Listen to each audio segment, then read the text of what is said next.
ভগবানকে খুঁজছেন। আপনারা এখানে এমন কেউ আছেন কেউ উঠে দাঁড়িয়ে বলতে পারবেন ভগবান এখন বর্তমান সময়ে কোন জেলাতে, কোন গ্রামে, কোন থানাতে, কোন পাড়াতে, কোন বাবুর বাড়িতে এখন ভগবান আছেন? আমরা কেউ উঠে দাঁড়িয়ে বলতে পারবো না। কিন্তু আমরা এটা জানি যে ঈশ্বর সর্বভূতানাং, তিনি সর্বভূতে বিরাজ করছেন, তিনি সর্বত্র আছেন। রাধে রাধে। তিনি সর্বত্র আছেন, শুধুমাত্র তাকে খুঁজে নেওয়া। আর তাকে খুঁজে পেতে গেলে আপনাকে নামকে আশ্রয় করতে হবে। একটু ভালো করে লক্ষ্য করলে আমরা বুঝতে পারবো কুরুক্ষেত্রের যুদ্ধ শেষ হয়ে গেছে। অর্জুন ভগবানের রথে বসে নিজের বাড়ির দিকে যাচ্ছেন।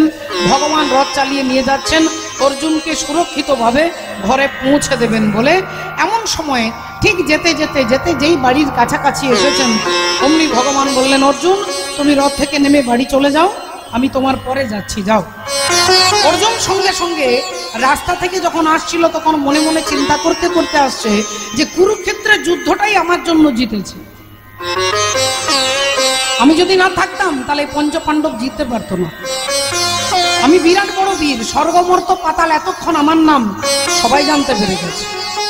প্রতিটা ইউটিউব চ্যানেলে আমারই কথা আলোচনা হচ্ছে। অর্জুন মনে মনে চিন্তা করছে, আমি অর্জুন, আমি ধনুর্ধারী, আমি বিরাট বড় বীর, আমি না থাকলে এটা হতো না, আমি না থাকলে ওটা হতো না। এই চিন্তা করতে করতে অর্জুন যাচ্ছিলেন। আর এমন সময় ভগবান রথটা দাঁড় করিয়ে বলছে, অর্জুন তুমি তোমার বাড়ি চলে যাও। অর্জুনের মনে হলো যে তুমি গাড়ির ড্রাইভার, তুমি আগে নামবে তারপরে আমি নামবো। আগে তুমি নামবে তারপরে আমি নামবো, কারণ তুমি গাড়ির অনার নও, তুমি মালিক নও, আমি হলাম গাড়িটার, রথটার মালিক। তাহলে আমি আগে রথ থেকে নামবো কেন?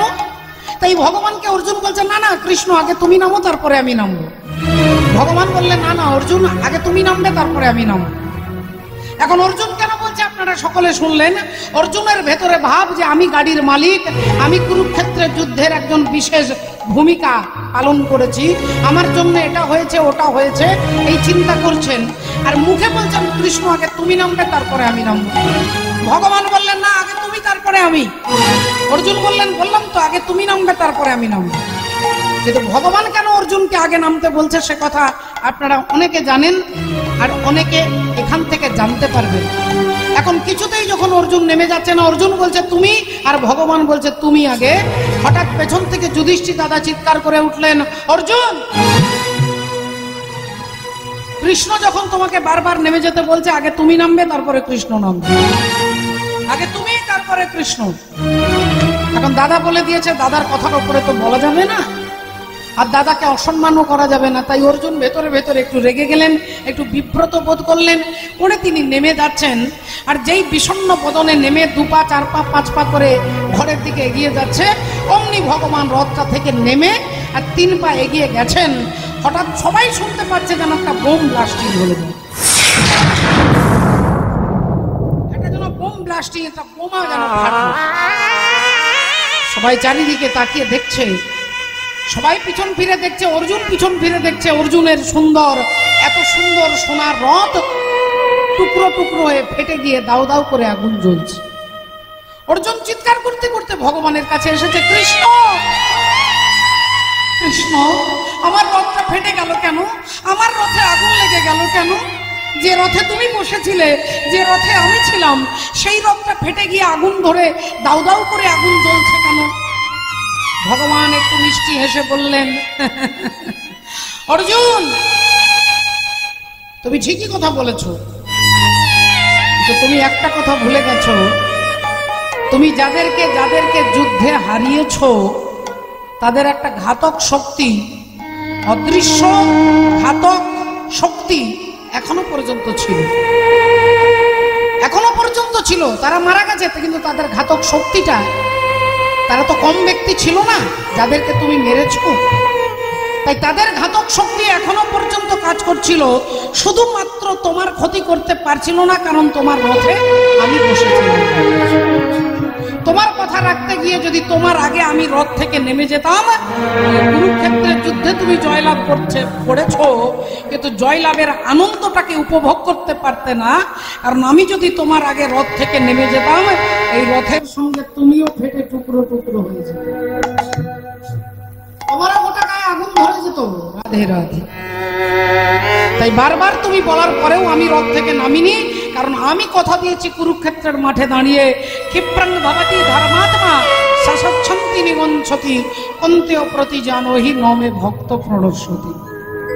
আমার ভক্তের বিনাশে ভাবে হবে না, আমি কথা দিয়েছি, তাই তোমাকে রক্ষা করবার জন্য তোমার বলার পরেও আমি রথ থেকে নেমে যাইনি। তাহলে ভগবানের উদ্দেশ্যটা কি না ভক্তকে রক্ষা করবেন, আর অর্জুনের উদ্দেশ্যটা কি অহংকার। এই অর্জুনের মতোই আমাদেরও মনে মনে আমরাও চিন্তা করি, আমি না থাকলে মনে হয় সংসারটা চলবে না, আমি না থাকলে মনে হয় বন্যার জলে সব ভেসে চলে যেত, আমারই জন্য সংসার টিকে আছে, আমারই জন্য এরা সব বেঁচে আছে। এই অর্জুনের মতো আমরাও অহংকার করি বাবা। তাহলে অর্জুনের রথটা পুড়ে গেল। একটু ভালো করে লক্ষ্য করে দেখবেন, ভগবানের রথ কিসের জন্য বিখ্যাত? কার রথ এই পৃথিবীতে বিখ্যাত মা? কার রথের উদ্দেশ্যে? আষাঢ় মাসে জগন্নাথের রথ। জগন্নাথের রথ আর আমার এই দেহটাও একটা রথ। এই দেহ রথের সঙ্গে জগন্নাথের রথের কোথায় মিল আছে? বলে পুরোটাই মিল আছে বাবা। জগন্নাথের রথ যারা পুরী ধামে যাওয়া আসা করেন জিজ্ঞাসা করবেন, জগন্নাথের রথে 16টা চাকা থাকে, আর আমার দেহের মধ্যে বলে 6টা রিপু আছে আর 10টা ইন্দ্রিয় আছে। 10 আর 6কে যোগ করলে 16 হয়। 5টা জ্ঞানেন্দ্রিয়, 5টা কর্মেন্দ্রিয় আর 16 রিপু, এই হলো 16। জগন্নাথের রথ তৈরি করতে গেলে 206টা কাঠ লাগে। 206টা কাঠ। যারা সায়েন্সের স্টুডেন্ট, যারা পড়াশোনা করেছেন, যারা জানেন, আপনারা জানবেন যে একটা মানুষের শরীরে 206টা হাড় দিয়ে তৈরি। এই খাঁচাটা 206টা হাড় দিয়ে তৈরি। তাহলে জগন্নাথের রথ 206টা কাঠ, আমাদের দেহের মধ্যে 206টা হাড় আছে। জগন্নাথের রথে জগন্নাথ একবার নেমে যাবে, ওই যে নেমে যাবে, দ্বিতীয়বার তিনি আর উঠবে না। এই দেহ রথটা থেকে যখন পরমাত্মা নেমে যাবে, এই রথটাতে আর দ্বিতীয়বার তিনি ফিরে আসবেন না বাবা। তাহলে যুগ যুগ ধরে, বছর বছর ধরে এত রথ হচ্ছে, রথগুলো গেল কোথায়? বলে যখন জগন্নাথ নেমে যায়, ওই রথটাকে ভেঙে টুকরো করে আগুনে জ্বালানি হিসেবে ভগবানের জগন্নাথের রথে ভোগের হিসেবে কাঠ জ্বালানি হিসেবে ব্যবহার করে। তাহলে সেগুলো আগুনে জ্বালিয়ে দেয়। এই দেহরথটা থেকে যখনই পরমাত্মা নেমে যাবে, তাহলে এই দেহরথটাকে শ্মশানে নিয়ে গিয়ে আগুনের মধ্যে পুড়িয়ে দেওয়া হবে। তাহলে একটু ভালো করে আমরা যদি বিচার করি, ওই দেহরথটাকে যেখানে পরমাত্মা হরি বসে আছেন, এই দেহরথটার অহংকার আমরা করি, আমি না থাকলে হতো না, আমি না থাকলে হতো না। কিন্তু ভগবান বললেন তোমাকে রক্ষা করবার জন্য আগে আমি নামিনি, আগে তোমাকে নামিয়েছি, তারপরে হরি বল, রাধে রাধে। তাহলে মা, ভগবানকে খুঁজতে গেলে, ভগবানকে পেতে গেলে পাওয়া যায় একমাত্র শুধু ভক্তির বল। ও যে কারিগরের বলিহারি, বল সেই মিস্ত্রির কোথায় ঘর? ধন্য কারিগর, কে বানালো এমন ঘর? ধন্য কারিগর।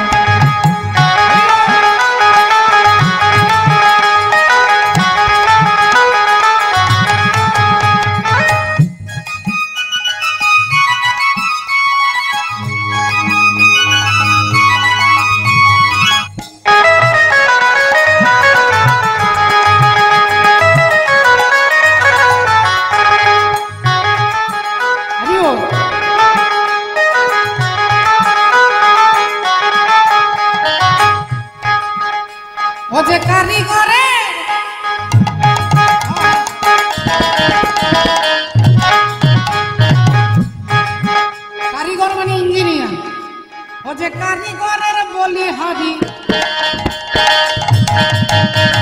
বল সেই মিস্ত্রির কোথায় ঘর? ধন্য কারিগর, কে বানালো এমন ঘর?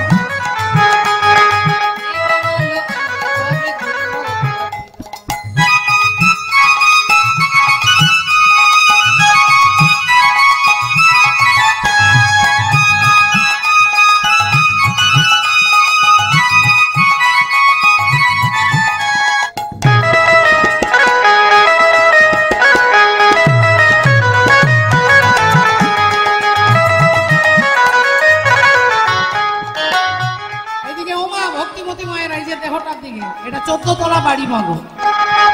এই বাড়ি আপনারও আছে, আমারও আছে, সকলের আছে, 14 তলা বাড়ি। একটা দেখুন প্যান্ডেল করেছে, এই প্যান্ডেলটার জন্য কতগুলো খুঁটি দরকার হয়েছে, গুনে দেখুন কতগুলো খুঁটি আছে। একটা প্যান্ডেলের জন্য যদি এতগুলো খুঁটি লাগবে, ভগবান যে 14 তলা বাড়িটা করে দিয়েছে, এই 14 তলা বাড়ির মাত্র 2টো পিলার, 2টো খুঁটির ওপরে দাঁড়িয়ে আছে। আমার দিকে না দেখলে বুঝতে পারবেন না।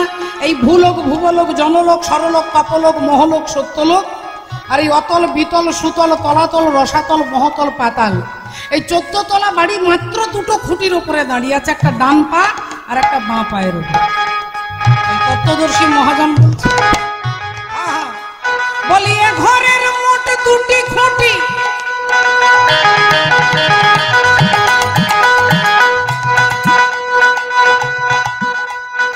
বেশ পরিপাটি, আর বাঁধন ছাদন দড়ি দোড়া 3.5 কোটি।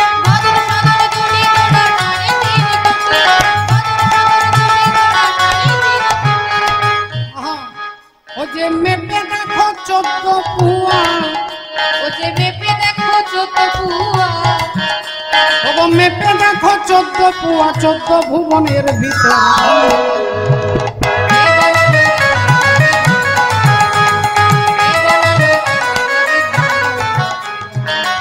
ঘরের মধ্যে দরজা 9খান, 9টা দরজা আছে, এর মধ্যে 7টা দরজা আমার মুখের মধ্যেই আছে। এই মুখটার মধ্যেই 7টা দরজা আছে, 2টো কানের ছিদ্র, চোখের, নাকের আর মুখ, আর পায়ু আর উপস্থ, এই 9টা দরজা রয়েছে বাবু ঘরের মধ্যে। জানালা কত আছে বলে অসংখ্য, গোনা যাবে না। এই যে দেহ থেকে যখন দুপুর হলে ঘাম বেরোয়, ঘামটা বেরোচ্ছে, আমার দেহের ভেতরের জল বাইরে বেরোচ্ছে, কিন্তু আপনি অবাক হয়ে যাবেন যখন আপনি পুকুরে স্নান করছেন, তখন পুকুরের জল ওই জানলা দিয়ে ভেতরে ঢুকবে না, তখন অটোমেটিক জানালার দরজাগুলো সব বন্ধ হয়ে যাবে। রাধে, তাহলে জানালার দরজা কে বন্ধ করছে, কে খুলছে, এই অটোমেটিক সিস্টেমের বাড়ি ভগবান তৈরি করে দিয়েছে। তাই বলছেন ঘরের মধ্যে দরজা 9খান, আরে অসংখ্য জানালাই আছে, কে কবে সন্ধান।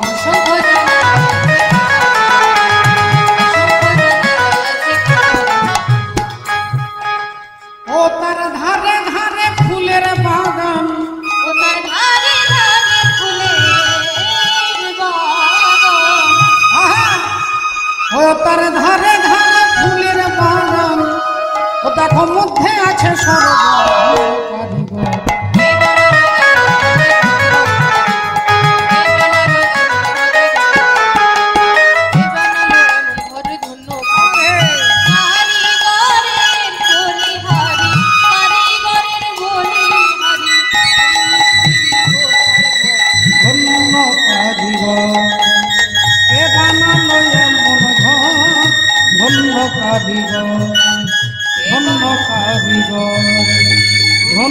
কারিগর।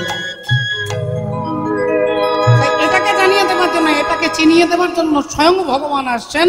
এই হরিনাম নয় রে ভাই, আরেক হরিনাম আছে, আর এই হরিনামে যেতে না রে সেই হরিনামের কাছে। আজকে কি করছেন চৈতন্য ভগবান? উন্মাদের প্রায় গোরা ছুটি ছুটি যায়, উন্মাদের প্রায় গোরা ছুটি ছুটি যায়, ওই উন্মাদের প্রায় গোরা,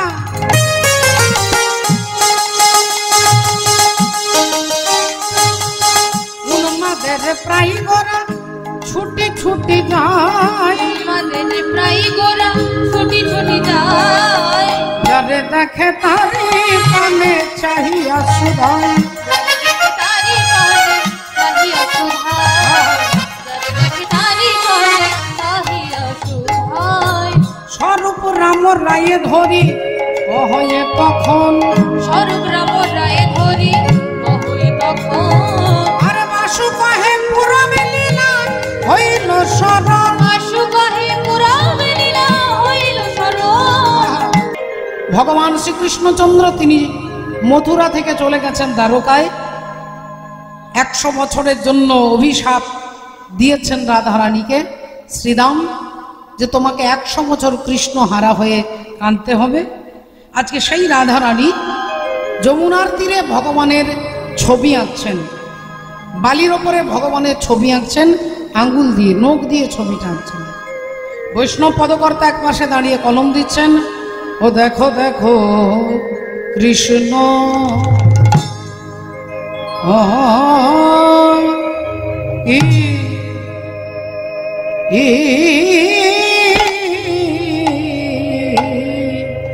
বলি বলি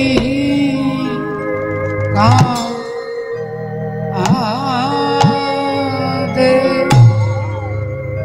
রাই ধ্বনি আমার কাঁধে বাহু তুলি বলে প্রাণ বধূ প্রাণ বধূ গেল কোথা হে আজ মৃত্তিকায় উপরে মূরতি এঁকে কেঁদে কেঁদে বলে বলে একবার কথা বল ওহে পরাণ বধূ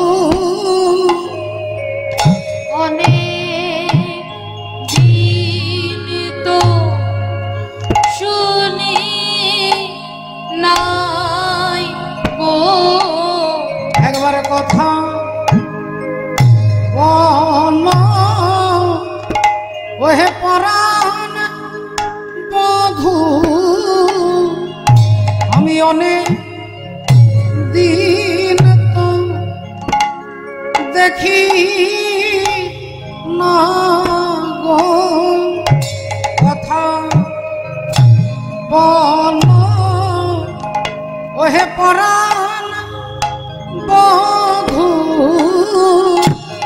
অনেক দিন তো দেখি নাই গো কথা বলো পরাণ বধূ অনেক দিন তো দেখি নাই গো কথা বল পরাণ বধূ অনেক দিন তো দেখি নাই গো কথা বলো পরাণ বধূ অনেক দিন তো দেখি নাই গো কথা বল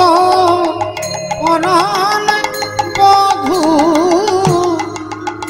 দিন তো দেখি না গো কথা বল পরাণ বধূ অনেক দিন তো দেখি নাই গো কথা বলো পরাণ বধূ অনেক দিন তো দেখি নাই গো কথা বলো পরাণ বধূ অনেক দিন তো দেখি নাই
কথা বল পরাণ বধূ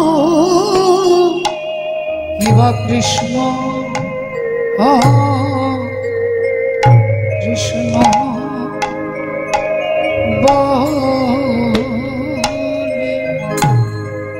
ভক্তিমতী মায়ের আজকে রাধারানী ছবি আঁকছেন মা, ভগবানের ছবি আঁকছেন। কৃষ্ণ কৃষ্ণ বলি কাঁধে বাহু তুলি, বলে বধূ গেলে কোথা, মৃত্তিকা উপরে মূরতি আঁকিয়া তার সনে কহে কথা। এদিকে প্রেমময়ী রাধারানী ভগবানের ছবি এঁকে ধুলাই গড়াগড়ি দিয়ে হা কৃষ্ণ গোবিন্দ বলে কাঁদছেন। আর এদিকে দেবর্ষি নারদ তিনি মনে মনে চিন্তা করছেন যে আমি সব জায়গা ঘুরলাম, অতল বিতল সুতল তলাতল রসাতল মহতল পাতাল, দেবলোক ঋষিলোক ব্রহ্মলোক সব জায়গা ঘুরছি, কিন্তু কোথাও আসল কৃষ্ণ ভক্ত খুঁজে পাচ্ছি না, আসল ভক্ত খুঁজে পাচ্ছি না। তাই নারদ মুনি আজকে ঢেঁকির উপরে চেপে ব্রহ্মাণ্ড ঘুরতে ঘুরতে যাচ্ছে যে আসল কৃষ্ণ ভক্ত কোথায় পাবো। আপনারা মায়েরা শুনছেন, দেবর্ষি নারদ তিনি ভক্ত খুঁজে বেড়াচ্ছেন। মায়েরা বলবেন, বাবারা বলবেন, আচ্ছা এত এত ভক্ত আছে, কত জায়গায় কত হাজার হাজার ভক্ত, আর নারদ মুনি ভক্ত খুঁজে পাচ্ছেন না। বলে মা, ভক্ত কাকে বলে? বলে যার অন্তরে ভক্তি আছে। ভক্তি কাকে বলে না, আপনাকে বিচার করে দেখতে হবে যে জগতে কোনটা নিত্য আর কোনটা অনিত্য।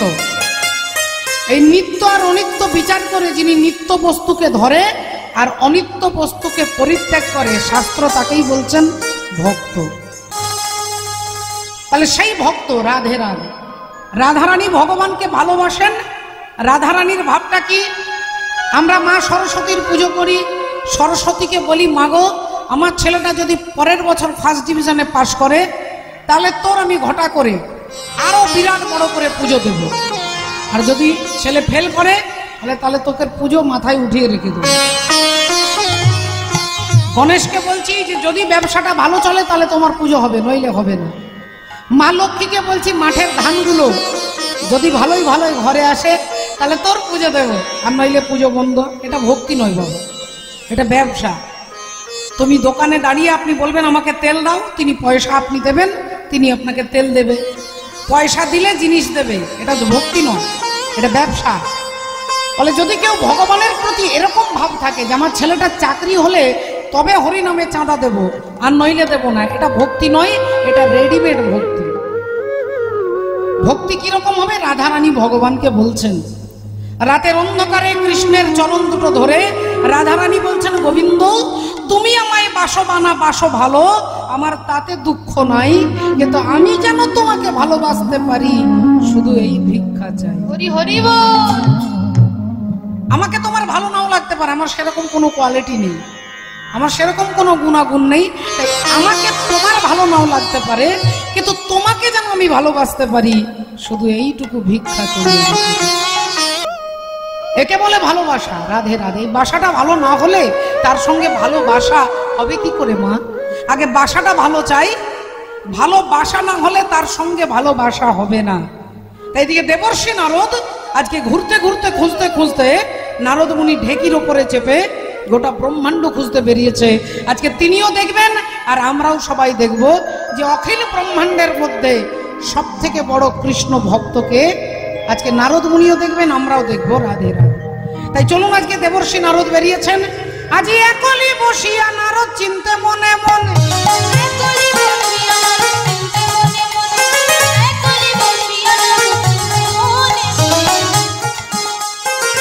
চলে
যেতে যেতে যেই বৃন্দাবনের ওপর দিয়ে যাচ্ছে, ভক্তিমতী মায়েরা দেবর্ষী নারদ যেই বৃন্দাবনের ওপর দিয়ে যাচ্ছে, অমনি তার মনে হচ্ছে গায়ে যেন ছ্যাঁকা লাগছে, আগুনের তাপ। নারদ মুনি মনে মনে চিন্তা করলেন, সারা শরীরটা জ্বলে যাচ্ছে কেন? সারা শরীরে মনে হচ্ছে যেন কেউ ছ্যাঁকা দিচ্ছে, ব্যাপারটা কি? তাহলে কি আমি যেতে যেতে সূর্যের কাছাকাছি এসে গেছি? তাকিয়ে দেখছে না, সূর্য তো তখন বিকেল বেলা, এত তো সূর্যের তাপ হবে না। তাহলে কি নিচে মুনি ঋষি যোগী যারা যজ্ঞ করছে, আগুনের তাপটা আমার গায়ে লাগছে? নিচে তাকিয়ে দেখছে না, কেউ যজ্ঞও করছে না, কেউ আগুনও জ্বালায়নি, তাহলে আমার দেহটা জ্বলে যাচ্ছে কেন? নারদ মুনি ভালো করে দেখছেন, আর ভালো করে দেখতে গিয়ে দেখতে পেলেন যে বৃন্দাবনের অগণিত ভক্ত তারা সবাই ধুলায় গড়াগড়ি দিয়ে কাঁদছেন, ধুলায় গড়াগড়ি দিয়ে কাঁদছেন, হা কৃষ্ণ গোবিন্দ বলে। তারা যেই পাগলের মতো কাঁদছে, নারদ মুনি দেখে মনে মনে চিন্তা করছে, আহারে এরা কৃষ্ণ বলে কাঁদছে, আর এদের তাপ, বিরহের তাপ আমার দেহটাকে দগ্ধীভূত করছে, এদের বিরহের তাপ আমার দেহটাকে স্পর্শ করছে। তাহলে শাস্ত্রে বলেছে, সূত্র বলছে, ভক্ত কাঁদলে ভগবান কাঁদে, ভক্ত হাসলে ভগবান হাসেন, ভক্ত খাওয়ালে ভগবান খান, ভক্তকেই ভগবান মা বলেছেন, ভক্তকেই ভগবান বাবা বলেছেন, এমনকি ভক্তকেই তিনি গুরু বলেছেন। তাহলে ভক্ত কাঁদলে যদি ভগবান কাঁদেন, এখানে বৃন্দাবনের ভক্তরা কাঁদছে, আমি একটু দেখব আজকে ভগবান কেমন কাঁদেন, আমি একটু দেখব ভগবান আজকে কেমন কাঁদেন। এই দেবর্ষী নারদ ঢেকির ওপরে চেপে বিনা বাজাতে বাজাতে তিনি আসছেন ভগবানের কাছে। আর ভগবান দ্বারকার সিংহাসন আলো করে বসে আছেন, মিষ্টি মিষ্টি হাসছেন, সিংহাসন আলো করে বসে আছেন ভগবান, ভক্তদের সঙ্গে হেসে হেসে কথা বলছেন। এই দৃশ্য দেখার সঙ্গে সঙ্গে নারদ মুনির মনে হলো, আচ্ছা ভক্ত কাঁদলে যদি ভগবান কাঁদে, এখানে এসে দেখছি ভগবান হাসছেন, তাহলে তো সূত্র ভুল হয়ে গেল, সূত্রটা ভুল হয়ে গেল। এই নারদ মুনি একটু রেগে রেগে হাতে তালি দিচ্ছে, জোরে জোরে তালি দিচ্ছে, বাবা। আর যেই তালি দিয়েছেন, ভগবান দেখতে পেয়েছেন, আরে আরে নারদ, নারদ এসো এসো এসো, ভেতরে এসো। নারদ মুনি বললেন, দেখো ঠাকুর, আজকে তোমার সঙ্গে হেসে হেসে গল্প করার জন্য আমি আসিনি, আজকে তোমার সঙ্গে গল্প করার জন্য আসিনি। রাধে রাধে। তা কি হয়েছে নারদ, কি হয়েছে বলতে? সত্যি করে বলো প্রভু, তোমার বিরুদ্ধে একটা অভিযোগ আছে আমার। কি অভিযোগ? বলে, তুমি ত্রেতা যুগে রাম অবতারে হাজার হাজার রাক্ষসকে মেরেছিলে, আর তাদেরকে মারবার জন্য যে পাপ, সেই পাপ স্খলন করবার জন্য তুমি অশ্বমেধ যজ্ঞ করেছিলে। তাহলে তুমি ত্রেতা যুগে অশ্বমেধ যজ্ঞ করেছো, দাপর যুগে তুমি কিছুই তো করলে না। ভগবান বললেন, আমি ত্রেতা যুগে রাম অবতারে অনেককে মেরেছি, কিন্তু দাপর যুগে আমি কি করেছি? বলে, কি করেছো মানে? মাত্র 6 দিন বয়সে তুমি পুতনাকে বধ করলে, তারপরে অগাসুরকে, তারপরে বকাসুরকে, তারপরে শকটাসুরকে, এমনকি নিজের মামা কংসকে মারলে। তারপর তোমারই ষড়যন্ত্রে কুরুক্ষেত্রে যুদ্ধ হলো, লক্ষ লক্ষ মানুষ মারা গেল, আর তুমি বলছো আমি কি করেছি? ভগবান এবার চুপ করে গেছে। দেবর্ষী নারদের কাছে ডায়েরিতে লেখা আছে বাবা। এখন ভগবান চুপ করে গেছে। নারদ মুনি বললেন, শোনো ঠাকুর, চুপ করে থাকলে হবে না। ত্রেতায় রাম রাজা ছিল, অশ্বমেধ যজ্ঞ কইল। ত্রেতায় রাম রাজা ছিল, অশ্বমেধ যজ্ঞ করল। ত্রেতায় রাম রাজা ছিল, অশ্বমেধ যজ্ঞ করল। ভগবান ব্রত যজ্ঞ হবে, ভগবান ব্রত যজ্ঞ হবে, ভগবান ব্রত যজ্ঞ হবে। শুনো বলি হে রাজা, ত্রিভুবন নিমন্ত্রণ। শুনো বলি হে রাজা, ত্রিভুবন নিমন্ত্রণ। শোনো বলি হে রাজা, ত্রিভুবন নিমন্ত্রণ। শুনো বলি হে রাজা, ত্রিভুবন নিমন্ত্রণ। আরে দাঁড়াও দাঁড়াও দাঁড়াও দাঁড়াও, আমি তো সব গন্ডগোল হয়ে যাচ্ছে, কি বলছো বুঝতে পারছি না। নারদ মুনি বলছেন, শোনো, আমার প্রথম শর্ত, তোমাকে দান ব্রত যজ্ঞ করতে হবে। ভগবান বললেন আচ্ছা ঠিক আছে, তুমি যখন বলছো ঠিক আছে, প্রথম শর্ত আমি মেনে নিলাম। তোমার 2 নম্বর শর্ত কি? বলে 2 নম্বর শর্ত স্বর্গ মর্ত পাতাল ত্রিভুবনকে নেমন্তন্ন করতে হবে। ভগবান বললেন আচ্ছা ঠিক আছে, এটাও না হয় করবো।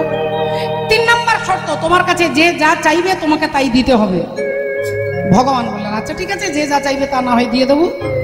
4 নম্বর শর্ত, তোমাকে ভিক্ষা করতে হবে। আর যেই বলেছে ভিক্ষার কথা উনি ভগবান মাথা নেড়ে বলেন এটা পারবো না। আমি ভিক্ষে কোনোদিন করিনি, ভিক্ষে শিখে পড়া আমার বেশ নেই। আমি যুগে যুগে রাজার ঘরে এসেছি, রাজা ধীরাজ হয়েছে। আমি ভিক্ষে আমি করতে পারবো না, ভিক্ষে করা আমি জানি না। নারদ মুনি বললেন তাহলে প্রভু আবার তোমাকে ডায়েরি খুলে দেখাতে হবে, তুমি ভিক্ষে সত্য যুগেও করেছো, ত্রেতা যুগেও করেছো। আমি ভিক্ষে করেছি? বললেন হ্যাঁ তুমি করেছো। সত্য যুগে করেছো, বামন অবতারে ভগবান বামন দেব বলি রাজার দরজার সামনে দাঁড়িয়েছেন ভিক্ষা চাইবার জন্য। বলি রাজা বসে গেছেন যজ্ঞের অনুষ্ঠানে, কিন্তু আপনি বাড়িতে পুজো করছেন, আপনি বাড়িতে পুজো করছেন, ভগবানের সেবা করছেন। হঠাৎ এমন সময় আপনার দরজায় একজন ব্রাহ্মণ, একজন বৈষ্ণব এসে দাঁড়িয়েছে ভিক্ষা চাইতে। আপনি আগে পুজোটা বন্ধ করে তাদের মর্যাদা রক্ষা করতে হবে, এটা শাস্ত্রের বিধান। আপনাকে পুজো ছেড়ে দিয়ে, ভগবানের সেবা ছেড়ে দিয়ে আগে ভক্তের সেবা করতে হবে। ভগবান গীতাতে এটাই বলছেন যে মে ভক্ত জনা পার্থ নো মে ভক্তাশ্চতে জনা মদ ভক্ত নাঞ্চ ভক্তাস্তে মে ভক্তা তমাম। যে আমার সেবা করে আমি তাতে বেশি খুশি হই না, যে আমার ভক্তের সেবা করে আমি তাতে বেশি খুশি হই। আমার ভক্তের সেবাটাই আমার কাছে বড়। আপনাকে পুজো ছেড়ে আগে ভক্তের মর্যাদা রক্ষা করতে গেলে আগে আপনাকে ভিক্ষা দিতে যেতে হবে। মহারাজ বলি জানে, তাই বলি মহারাজ কি করলেন না, যজ্ঞ ছেড়ে দিয়ে চলে এলেন ব্রাহ্মণকে ভিক্ষা দিতে। আর ভগবান বামন দেব তিনি দরজার বাইরে দাঁড়িয়ে আছেন। বলি রাজা কোমরে হাত দিয়ে বলে উঠলেন বলুন আপনার কি দরকার, কি লাগবে বলুন। ভগবান অমনি আঁচলটা পেতেছে, মহারাজ বেশি কিছু বলবো না, দান দেহ তুমি 3 পদ ভূমি,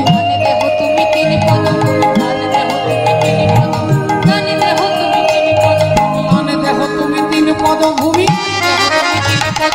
এই ভিক্ষায় আমি চাই, এই ভিক্ষায় আমি চাই,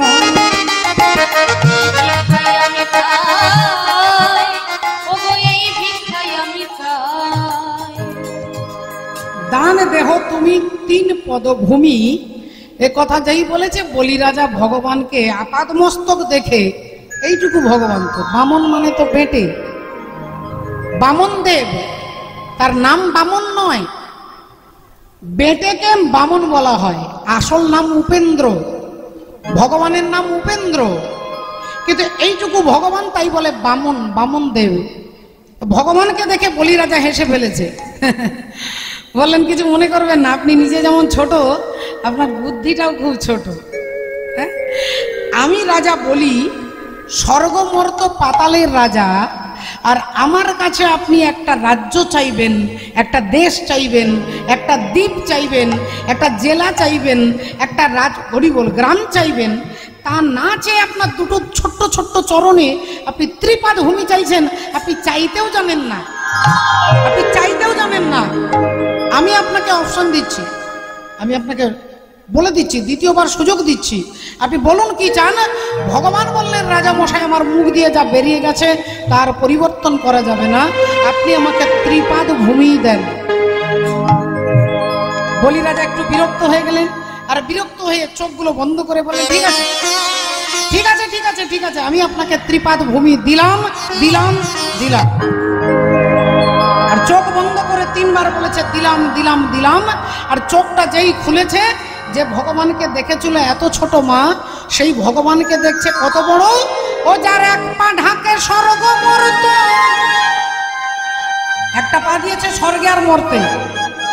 ও যার 1 পা ঢাকে স্বর্গ মর্ত, আর 1 পা রয় পাতালে, আমার ঘরে জন্মেছে এক দুরন্ত ছেলে।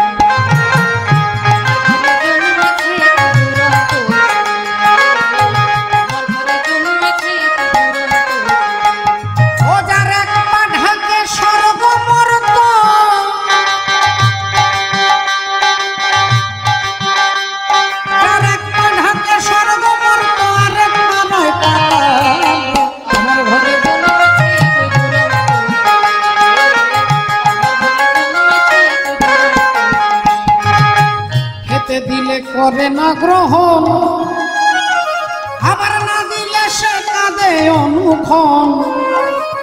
এ দুরন্ত হয় না শান্ত শান্তের সঙ্গে,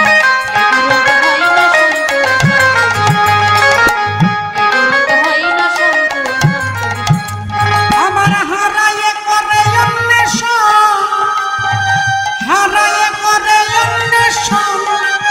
ও দেখো কাছে পেলে দেয় ফেলে, আমার ঘরে জন্মেছে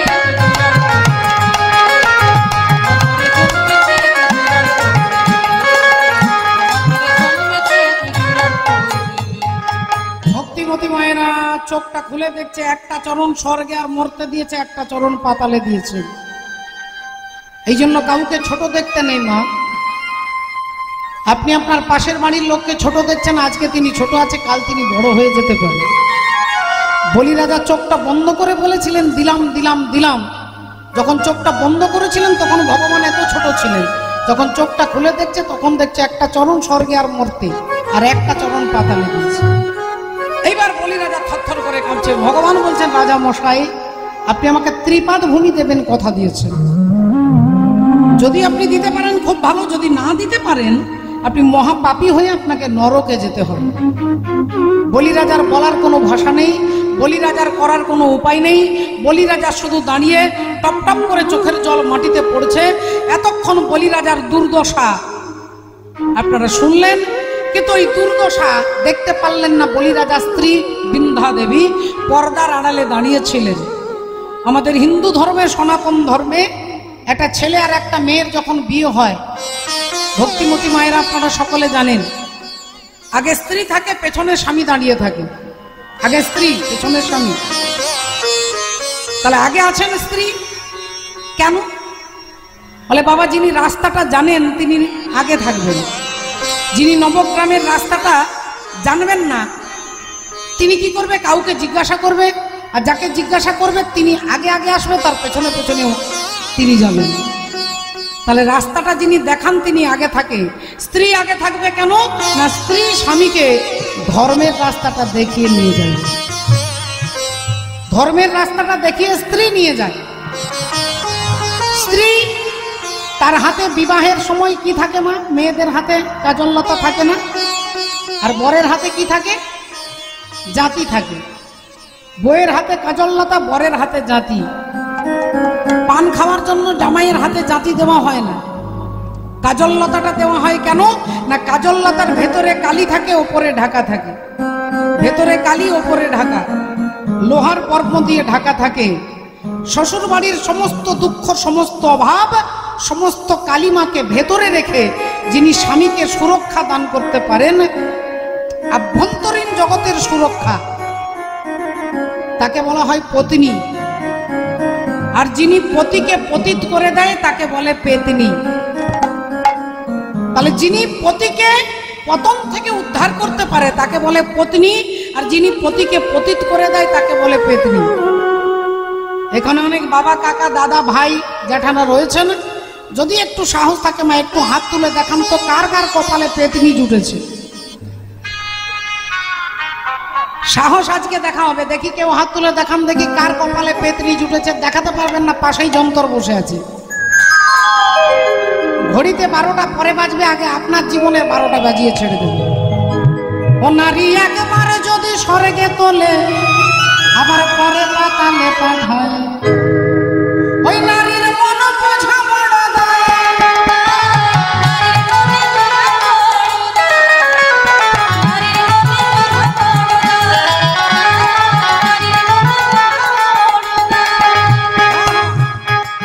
ও নারী একবার যদি স্বর্গে তোলে,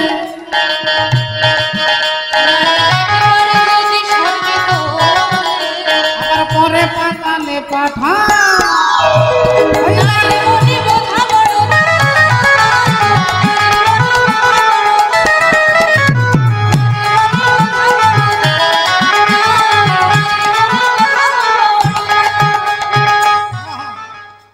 বলি নারী দুর্গা, নারী কালী।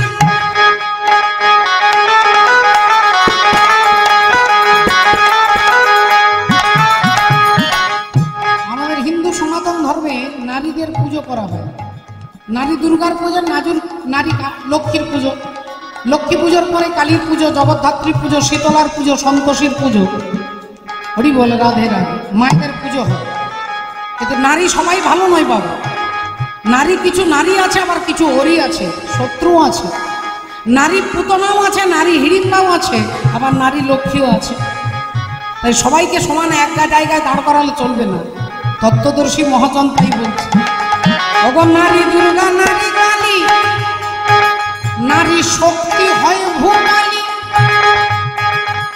ওই নারীর পায়ে দেয় অঞ্জলি কৃষ্ণ গোদার হারি।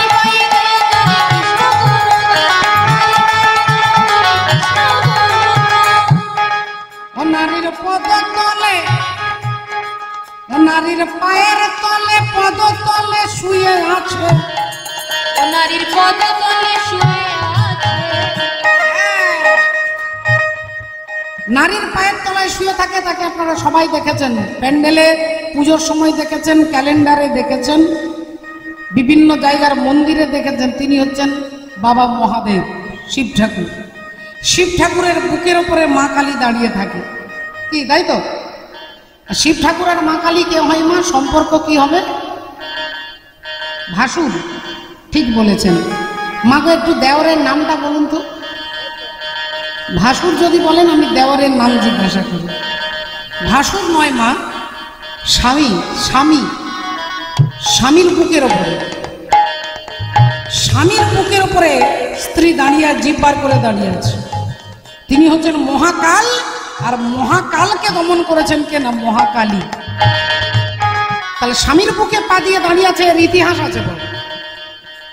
এর ইতিহাস আছে। ভগবান রামচন্দ্র একদিন সমুদ্রের তীরে হাজার হাজার বানরকে নিয়ে আলোচনা করছে, আমি একে মেরেছি, ওকে মেরেছি, সবাই যে যার বলছে। একজন বললেন, প্রভু তুমি তো রাবণকে মেরেছো, যার 10টা মাথা, তোমার মতো বড় বীর তো কেউ নেই। যেই রামচন্দ্রের প্রশংসা করেছে, উনি সীতা দেবী হেসে ফেলেছে। ভগবান রাম বললেন, সীতা তুমি হাসলে কেন?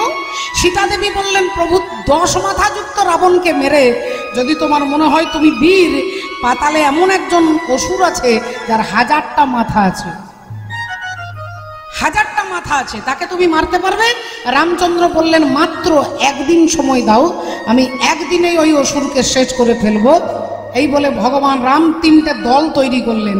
একটা সুগ্রীবের দল, একটা বিভীষণের দল, একটা ভগবান রামের দল।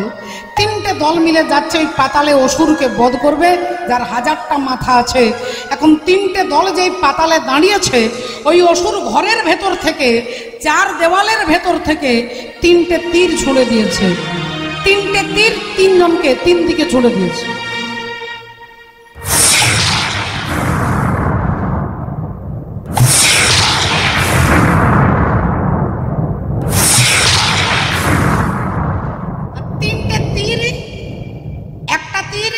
সুগ্রীবকে তার রাজ্যে পাঠিয়ে দিয়েছে, কিষ্কিন্ধায়। একটা তীর বিভীষণকে লঙ্কাতে পাঠিয়ে দিয়েছে, আর একটা তীরে ভগবান রামচন্দ্রকে অযোধ্যায় পাঠিয়ে দিয়েছে। রামচন্দ্র বললেন, আরে আমরা তো পাতাল গিয়েছিলাম, ঘরে পৌঁছে গেলাম কেন? আবার কোন রকমের সবাইকে ঠিক করে ডেকে আবার পাতালে দাঁড়িয়েছে, আবার অসুর 3টে তীর ছুঁড়ে দিয়েছে, আবার যে যার ঘরে পৌঁছে গেছে। বারবার যখন যাচ্ছে আর ঘরে পৌঁছে যাচ্ছে, রামচন্দ্র ভাবলেন, তাহলে তাকে মারবো কি করে? তার কাছেই তো যেতে পারছি না, তার আগেই তো ঘর পৌঁছে দিচ্ছে, এত বড় বীর। তখন রামচন্দ্র চিন্তায় পড়ে গেলেন, তাহলে তাকে মারতে পারবে কে? দেবর্ষি নারদ বললেন, তুমি পারবে না, তোমার বাম দিকে যিনি বসে আছেন মা সীতা দেবী পারবে। রামচন্দ্র বললেন, যেটা আমি পারি না সেটা আমার স্ত্রী পারবে? বললেন, হ্যাঁ। আরে তার হাতগুলো তুলোর থেকে কোমল। বললেন, তিনি ভক্তের কাছে কোমল, আর অভক্তের কাছে তিনি কঠোর। সীতে তুমি কি পারবে? সীতা দেবী উঠে দাঁড়ালেন, চুলের খোঁপাটা খুললেন, আর মাথাটা 3 বার ঘুরিয়ে দিলেন। অমনি চুল থেকে একটা নারী সৃষ্টি হলো, যার নাম হচ্ছে ভদ্রকালী। আর সেই ভদ্রকালী গিয়ে অসুরকে বিনাশ করে, ক্রোধে থরথর করে কাঁপতে কাঁপতে আসছে। কোনো দেবতা তার কাছে গিয়ে তাকে দাঁড়িয়ে শান্ত করতে পারছে না। সমস্ত দেবতারা প্রভু ভোলেনাথের কাছে এলেন। ভোলেনাথ দেখলেন একটাই রাস্তা আছে, যে রাস্তা দিয়ে আসছে আগে ওর চরণে শরণ নিতে হবে। ভোলেনাথ শুয়ে পড়লেন, আর ভদ্রকালী তার দক্ষিণ চরণটা বাবা ভোলেনাথের বুকের ওপরে দিয়েছিলেন বলে তার নামই হচ্ছে দক্ষিণা কালী, দক্ষিণেশ্বরে রয়েছেন মা ব্রহ্মময়ী যিনি, তিনি বাবা ভোলেনাথের বুকের উপরে পাটা দিলেন, বুঝিয়ে দিলেন যে কালকে একমাত্র দমন করতে তিনি পারেন। রাধে রাধে। তাহলে স্বামীর বুকে স্ত্রী পা দিয়ে দাঁড়িয়ে আছে, আপনারা ঘটনাটা শুনলেন। শুনে যদি কেউ মনে মনে ভাবেন তাই তো আমরা তো পা লেগে গেলে প্রণাম করি, আজকে চৈতালির কীর্তন শেষ হলে আমরাও ঘরে গিয়ে চেষ্টা করি, কেলেঙ্কারি শেষ থাকবে না। আমার করোনার 3 নম্বর ভ্যাকসিন নিয়েছে তো, এটা আগে খবর নেবেন না। ও নারীর পদতলে শুয়ে আছে, নারীর পদতলে শুয়ে আছে, নারীর পদতলে শুয়ে আছে, ও যে স্বয়ং ভোলা মহেশ্বর, নারীর মনে বোঝা বড় না, নারীর মনে বোঝা বড় না, নারীর মনে বোঝা বড় না,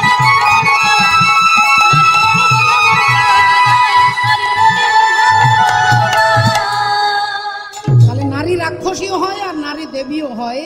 আজকে ঘটনা কি ঘটলো? বলি রাজা স্ত্রী বিন্ধ্যা দেবী ভগবানের কাছে এসে দাঁড়িয়ে বললেন, ঠাকুর আমার স্বামীর সঙ্গে নয় আমার সঙ্গে কথা বলবেন বলে কথা দিয়েছেন, কিন্তু আমি আমার দুটো পায়ে স্বর্গমর্ত পাতাল নিয়েছি, তাই তোমার স্বামীর আর দেবার মতো কোনো জমি নেই, তাই তিনি লজ্জায় অপমানে কাঁদছেন। অমনি বিন্ধ্যা দেবী বললেন, প্রভু আমার স্বামী তোমাকে জমি দেবে, কিন্তু তার আগে তোমার 3টে পা দেখাতে হবে। তুমি যদি তোমার 3টে পা দেখাতে পারো, আমি কথা দিচ্ছি আমার স্বামী তোমাকে ত্রিপাদ ভূমি দেবে। আর বলি রাজা রেগে রেগে স্ত্রীর দিকে তাকাচ্ছে যে আমার কোনো জমি নেই, স্বর্গমর্ত পাতাল উনি সব নিয়ে নিয়েছে। আর বৃন্দা দেবী বলছে, আমি বলছি দেবে, আগে তোমার 3টে পা দেখাও, দেখাও তোমার 3টে পা। এখন বাবা বৃন্দা দেবী তো জানে না যে ভগবানের আরেকটা ফোল্ডিং পা আছে, মাঝে মাঝে বেরোই নাভি থেকে চরণটা বেরিয়ে আসছে, আর যেই নাভি থেকে চরণটা বেরিয়ে আসছে অমনি রাধে রাধে, যেই চরণটা নাভি থেকে বেরিয়ে আসছে অমনি স্ত্রী এবার স্বামীকে বলছে, স্বামী তুমি স্বর্গ দিলে, মর্ত দিলে, পাতাল দিলে, কিন্তু তুমি তোমার দেহ জমিটাকে দিতে পারলে না। এই দেহটাও তো জমি, সব দিয়েছ, নকুল দানা, বাতাসা, সন্দেশ, ফল মূল, কিন্তু দেহ জমিটাকে দিতে পারলে না স্বামী। তাই দেহটাকে আগে ভগবানের চরণে দিতে হবে।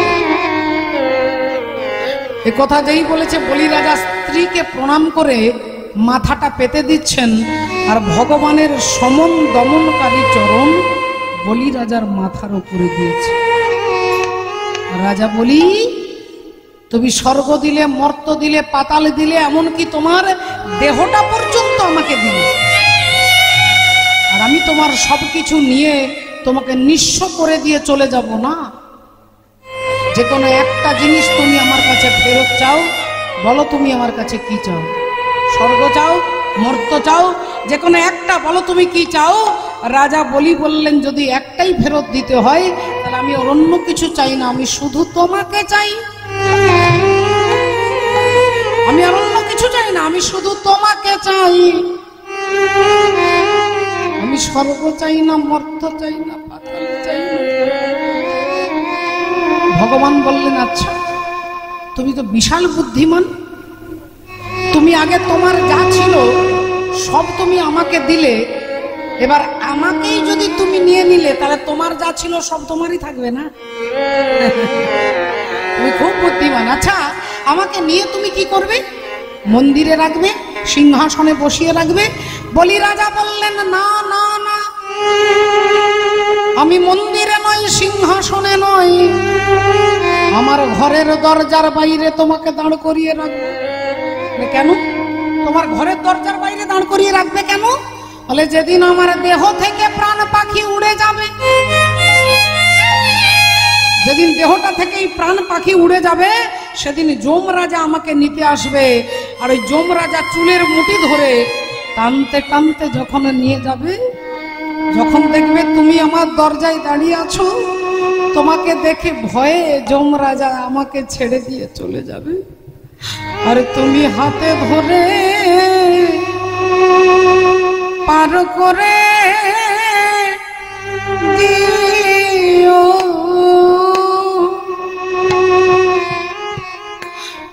আমায় হাতে ধরে পার করে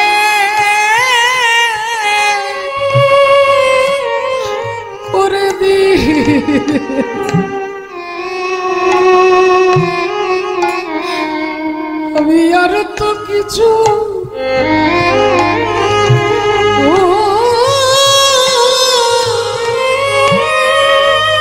কিছু চাই না দয়া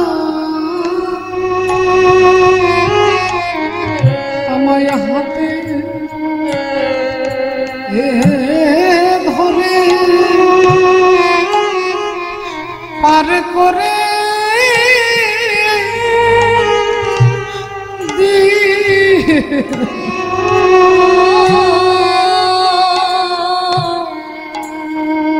আমি আর তো কিছু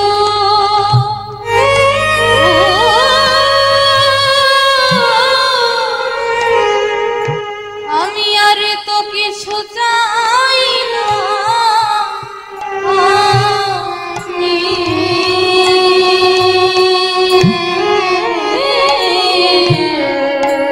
আমায় হাতে ধরে পার করে দিও ভগবানের কাছে করজোড়ে অনুরোধ করে বলি রাজা বলি আমি স্বর্গ চাই না মর্ত চাই না পাতাল চাই না আমি শুধু তোমার পাতলে থাকতে চাই পাতলে পাতালে পাতলে তোমার চরণের তলায় তুমি আমায় ঠাঁই দিও আমি আর কিছু চাই না। রাধে রাধে। শ্রদ্ধেয় বাবা ঠাকুর ভক্তিমতী মায়ের তাহলে একটু ভালো করে লক্ষ্য করে দেখুন আজকে সেই কথা দেবর্ষী নারদ মনে করিয়ে দিচ্ছে যে তাহলে তুমি ভক্তের দরজায় ভিক্ষা করতে গিয়েছিলে। তাই শোনো প্রভু, চারটে শর্ত তোমাকে দিলাম। ত্রেতায় রাম রাজা ছিল, অশ্বমেধ যজ্ঞ কইল। ত্রেতায় রাম রাজা ছিল, অশ্বমেধ যজ্ঞ কইল। দানব্রত যজ্ঞ হবে এবে, দানব্রত যজ্ঞ হবে এবে, দানব্রত যজ্ঞ হবে এবে। শুনো বলি হে রাজা ত্রিভুবন নিমন্ত্রণ, শুনো বলি হে রাজা ত্রিভুবন নিমন্ত্রণ। সবারে যে করিতে হইবে, সবারে যে করিতে হইবে, সবারে যে করিতে হইবে। কালো বন রমা মাধো কারো নয় গো। তাহলে একটু লক্ষ্য করে দেখুন, আজকে মা যশোদাকে পিঠে মেরেছে। ভগবান মনে করে দিচ্ছে ওই মা যশোদা ছিল সত্য যুগে ভগবান কপিল মুনির মাতা দেবহূতি। আর দেবহূতি মায়ের ব্রহ্ম জ্ঞান ছিল। একটা মশাও তিনি মারতেন না, কারণ মশার মধ্যেও পরমাত্মা হরি আছে। আর সেই মাকে একদিন মহামুনি বশিষ্ঠ বললেন, মা এই জায়গাটা ঝাড়ু দিয়ে দাও তো, আমরা যজ্ঞ করব। মা হাতে ঝাড়ু নিয়ে ঝাড়ু দিচ্ছে, আর বাবা ভোলেনাথ তাকে পরীক্ষা করবার জন্য আসছে। দেখি তুমি কেমন ব্রহ্মজ্ঞানী। ভোলেনাথ একটা কুকুর সেজে আর যজ্ঞের বেদির উপরে শুয়ে আছে, আর মা ঝাড়ু দিতে দিতে এগোচ্ছে, দেখছে আরে একটা কুকুর শুয়ে আছে। কুকুরটাকে ঝাড়ু নিয়ে চিৎকার করছে, যা হাট হাট, যা বলছি। কুকুর কিছুতেই যাচ্ছে না। মা অমনি বিরক্ত হয়ে, হাতে ঝাড়ুটা ছিল, ঝাড়ুর বাড়ি মেরে বলছে, যেই ঝাড়ুটা দিয়ে কুকুরটাকে মেরেছে অমনি কুকুর মূর্তি করি হরি বলে তখন ত্রিপুরারি। বললেন, ব্রহ্মজ্ঞানী নারী হয়ে আমাকে মারলে কেন? একটা মশার মধ্যে যদি তিনি থাকে, একটা পিঁপড়ের মধ্যে যদি তিনি থাকে, তাহলে আমি কুকুর, আমার মধ্যে তিনি নেই। তুমি ব্রহ্মজ্ঞানী হয়ে আমাকে মারলে মা, যে আঘাত তুমি আমাকে দিলে, মনে রেখো মা, এই আঘাত একদিন ঘুরে ফিরে তোমাকে পেতে হবে। আজকে যেমন তুমি আমাকে ব্যথা দিলে, বলি একদিনে ব্যথা পেতে হবে, একদিন ব্যথা পেতে হবে। বলি আজ যেমন আমায় ব্যথা দিলে, একদিন ব্যথা পেতে হবে। আজ যেমন ব্যথা আমায় দিলে, একদিনে ব্যথা পেতে হবে। আজকে যেমন আমাকে ব্যথা দিলে, একদিন তোমাকে সেই ব্যথা পেতে হবে। আজকে মা যশোদা পড়ে গেছে মাটিতে আর ধুলায় গড়াগড়ি দিয়ে কাঁদছে আর বলছে, ওরে গোপাল, তোকে দেখতে গেলে যে এত কষ্ট করতে হয় আমি জানতাম না, এত কষ্ট করতে হয় আমি জানতাম না। মা যশোদা যখনই ধুলায় গড়াগড়ি দিয়ে কাঁদছে, আর অমনি ভগবান ছুটে আসছে, মা মা মা বল, মা মা গো, মা মা বলে এসে যশোদার কোলে ভগবান বসেছেন। আজ মা মা বলিয়া বৈঠল যাই, আজ মামা বলিয়া বৈঠল যাই, মামা বলিয়া বৈঠল যাই। ও বাবা, যেই মা বলে কোলে চেপেছে অমনি দাড়ি ভাবছে, তাহলে তো এবার আমার চাকরি যাবে। কারণ ইনি বলছিলেন যে তোদের রাজা আমার ছেলে, তার রাজা তো এর কোলে বসেছে, তাহলে আমারও প্রাণদণ্ড, আমি রাজার মাকে মেরেছি। আর ভগবান অমনি চিৎকার করে উঠলেন, সুদর্শন সুদর্শন। মা যশোদা বললেন, বাবা রে গোপাল, তুই সুদর্শন চক্রকে ডাকছিস কেন বাবা? বলেন, যে দাড়ি তোমাকে আঘাত করেছে দাড়ির মুন্ডচ্ছেদন করব, ধর থেকে মুন্ডটাকে আলাদা করে দেব। মা যশোদা বললেন, বাবা ওকে মারিস না, বাবা ওকে মারিস না। সে কি মা? যে তোমাকে অপমান করেছে, তোমাকে ঢুকতে দেয়নি, তোমাকে আঘাত করেছে, সে তো তোমার শত্রু, আর তুমি শত্রুকে রক্ষা করতে চাইছো। মা যশোদা বললেন, ওরে বাপ গোপাল, এখানে দাঁড়িয়ে তোকে 1 ঘন্টা ধরে আমি ডেকেছি, তুই একবারের জন্য আসিসনি বাবা। আর যেই দাড়ি আমাকে মারলো অমনি তুই ছুটে এলি, তাহলে আদরের থেকে আঘাত ভালো, যে আঘাতে পাওয়া যায় কৃষ্ণ কালো। হরি হরি বল। এতক্ষণ এখানে দাঁড়িয়ে তোকে ডেকেছি, তুই আসিসনি, আর যেই দাঁড়িয়ে আমাকে মারলো অমনি তুই ছুটে এলি, তাহলে আদরের থেকে আঘাত ভালো, যে আঘাতে পাওয়া যায় কৃষ্ণ কালো। তুই ওকে মারিস না বাবা, ওর মতো বন্ধু এ জগতে আমার কেউ নাই। যেই মায়ের কালে বসেছে, ওমা তা দেখি দেব কি আইল ধাই, তা দেখি দেব কি আইল ধাই, তা দেখি দেব কি আইল ধাই। কার কোলে বসেছিস তুই? কাকে মা বলছিস? আমি তোর মা বাবা, আমার কোলে আয়, আয় বাবা আয়, আমার কোলে আয়। দেবকী বলছে আমার কোলে আয়, আর মা যশোদা বলছেন, আমি তোর মা কিনা জানি না বাবা, কিন্তু তুই আমার গোপাল। আমি তোর মা কিনা জানি না, কিন্তু তুই আমার গোপাল। এখন দুই মায়ের মধ্যে দুজনে টানাটানি করছে। ভগবান মা যোগমায়াকে ডেকেছেন। যোগমায়া বললেন, প্রভু 100টা কাপড় দিতে হবে, 100টা কাপড় টাঙানো হবে, ওপারে থাকবে তুমি, এপারে তোমার দুজন মা থাকবে, আর যার স্তনের দুগ্ধ 100টা কাপড় ভেদ করে তোমার বদনে পড়বে, জানবে তিনি তোমার মা। তাহলে ভালো কথা। এখন ভগবান আছে ওপারে, দুজন মা আছে এপারে। দেবকী ভাবছে, আমি পেটে ধরেছি, আমি জন্ম দিয়েছি, আমার স্তনের দুগ্ধ নিশ্চয়ই গোপালের মুখে পড়বে।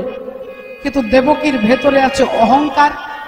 দেবকীর স্তনের দুগ্ধ বদনে পড়তেই পারে না, কারণ তিনি ত্রেতা যুগে ছিলেন মা কৈকেয়ী, আর ওই মা কৈকেয়ী রামচন্দ্রের সেবার জন্য 1 বাটি দুধ বাতাসে ঠান্ডা হতে দিয়েছে, কৈকেয়ী মাটিতে ঢেলে দিয়েছে, যেদিন আমার ছেলে হবি সেদিন দুগ্ধ পান করবি। মাটিতে ঢেলে দিতেই রামচন্দ্র মনে মনে বললেন, মা তোমার খুব ইচ্ছে তুমি আমার মা হবে, আমি তোমাকে কথা দিচ্ছি মা, দাপর যুগে আমি তোমার ছেলে হব, তোমার গর্ভ থেকেই জন্ম নেব। কিন্তু মা, যে দুধটা তুমি মাটিতে ঢেলে দিলে, আমিও প্রতিজ্ঞা করলাম তোমার স্তনের দুগ্ধ আমি পান করব না। মনে করে দেখুন বাবা, ভগবান যেদিন কারাগারে এসেছিলেন, আসার সাথে সাথে নন্দ রাজা হরিবোল বসুদেবের মাথায় চেপে চলে গেলেন নন্দালয়ে। মাতৃস্তন দুগ্ধ তিনি পান করেননি বাবা, প্রতিজ্ঞা ছিল তোমার স্তনের দুগ্ধ আমি পান করব না। আর আজকে সেই দেবকী অহংকারে ভাবছে 100টা কাপড় ভেদ করে মুখে পড়বে, কিন্তু ভেদ করতে পারলো না, লজ্জায় মাথা নিচু করে আছে। আর মা যশোদা বলে তার ভেতরে কোনো অহংকার নেই, তিনি বলছে আমি তোর মা কিনা জানি না, কিন্তু তুই আমার গোপাল, তুই আমার গোপাল। আহা, আজ যশোদা পরেতে পরশ করে, যশোদা পরেতে পরশ করে, যশোদা পরেতে পরশ করে। হ্যাঁ, শত বসন ভেদিয়া বদনে পড়ে, বসন ভেদিয়া বদনে পড়ে, বসন ভেদিয়া বদনে পড়ে। রাধে। তাহলে এবার আপনাদের মনের মধ্যে একটা প্রশ্ন জাগতে পারে, আচ্ছা মাতৃ স্তন দুগ্ধের কম্পিটিশন করলেন কেন? দুই মায়ের মধ্যে স্তনের দুগ্ধের কম্পিটিশন ভগবান কেন করলেন? কেন? আজকে বাবারা মায়েদের মনের মধ্যে যদি কৌতূহল জাগে, আজকের বিজ্ঞান, আজকের ডাক্তার, আজকের সায়েন্স, আজকের হেলথ সেন্টার, সব জায়গায় গিয়ে দেখুন, সবাই বলবে একটা শিশুর সব থেকে ভালো খাদ্য হচ্ছে মাতৃ স্তন দুগ্ধ, মায়ের স্তনের দুগ্ধ। আগেকার দিনের বাচ্চাদের খাদ্য ছিল না, মাতৃ স্তন দুগ্ধই পান করত। এখনকার শহরদের মায়েদের গিয়ে দেখবেন, মায়েরা সন্তানদেরকে স্তন পান করান না বাবু। আচ্ছা করাবে কি করে? সময়টা আছে কখন? টিভিতে সিরিয়াল দেখবে, না মহিলা সমিতি করবে, না বিউটি পার্লার যাবে? হরিব, এত বিজির মধ্যে থেকে সন্তানকে দুগ্ধ পান করানোর সময় পায় না।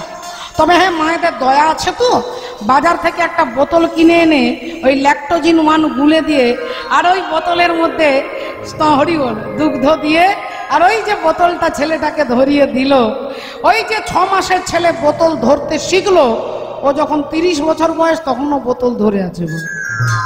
হরিবল রাধে।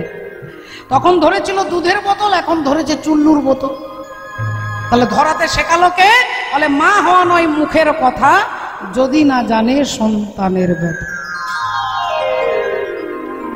এই জন্য লোককবি বলছেন, মায়ের এক ফোঁটা দুধের ঋণ শোধ হবে না কোনো দিন, জন্ম জন্মান্তরে করিলে সাধনা, দয়াবতী দরদিনী মা।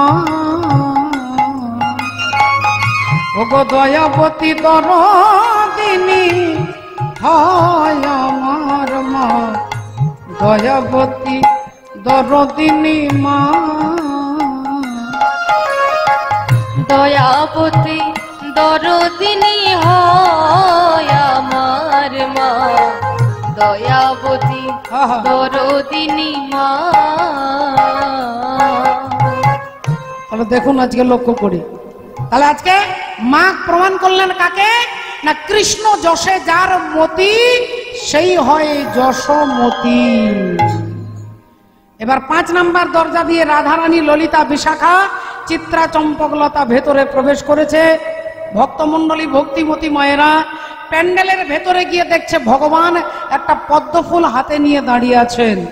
আর পদ্মফুলটা হাতে নিয়ে দাঁড়িয়ে বললেন, আজকে আমি স্বর্গ মর্ত পাতাল সবাইকে নেমন্তন্ন করেছি, এই পদ্মফুলের সঙ্গে সবার ওজন হবে, আর যার আছে ভজন তার হবে ওজন।